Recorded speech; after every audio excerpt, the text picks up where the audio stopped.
Today we're going to bypass the iPod disabled screen without restoring the iPod.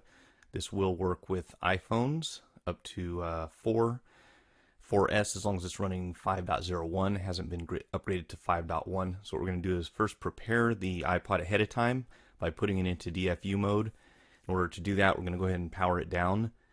And we can do this now. We can actually do it later on if we want to. I'm going to go ahead and do it beforehand. It's already plugged into the computer. Go ahead and turn the device off and wait till that little spinning wheel comes on the center of the screen, and then we know it's completely powered down. What we're going to do is press the power button until the apple shows up. Then we're going to also press the home button at the same time, keep them both depressed until the screen blacks out, and then we'll release the power button, continue holding the home. So there's power, home.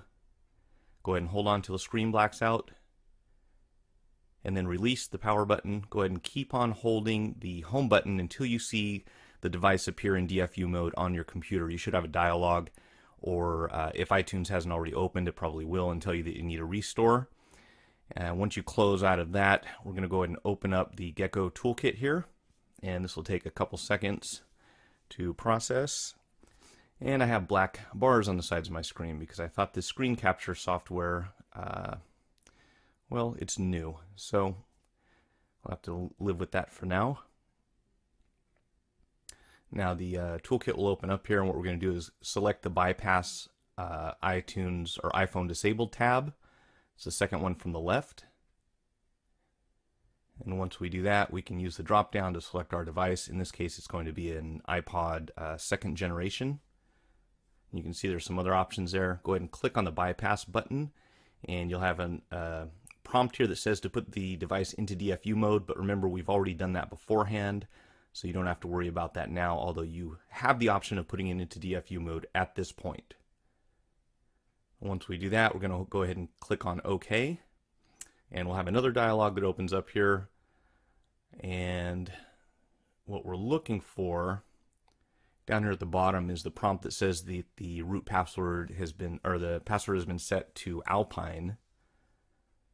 And you'll see that show up shortly. This is a relatively short process. Meanwhile, on the device, what you're going to see is the screen will flash white for a second, and then we'll have a little spinning wheel at the bottom momentarily, and then what we're looking for is an apple with a progress bar that does not move. So there's your spinning wheel. Now we're going to see a progress bar with an apple, but it's not going to go anywhere. It's just going to stay there on the screen. This is going to prompt us to go back to the dialog, and this one on the top left-hand corner here, you see we've got root and Alpine here. We're going to go ahead and close this screen. And at this point, you'll have a little message here that says if a dialog pops up asking you to click Y or N for yes or no, go ahead and type in N and then click Enter. Keep that in mind. We'll see that show up here in just a second. Go ahead and click on OK. And let's see if we can make some room here. And here's the pop-up dialog I was talking about. Down here, you're going to see you've got an option for yes or no. Just go ahead and click in N for no, and then hit enter.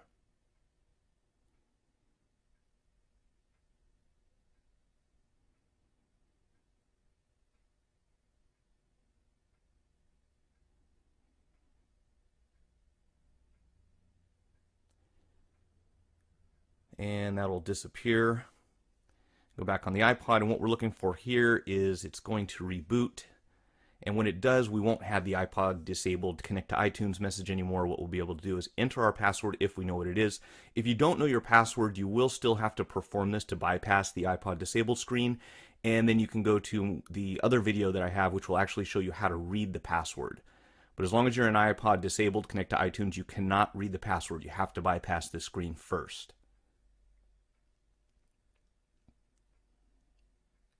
And as you'll see here shortly, the device is going to reboot, and when it does, you'll have the option to enter your password.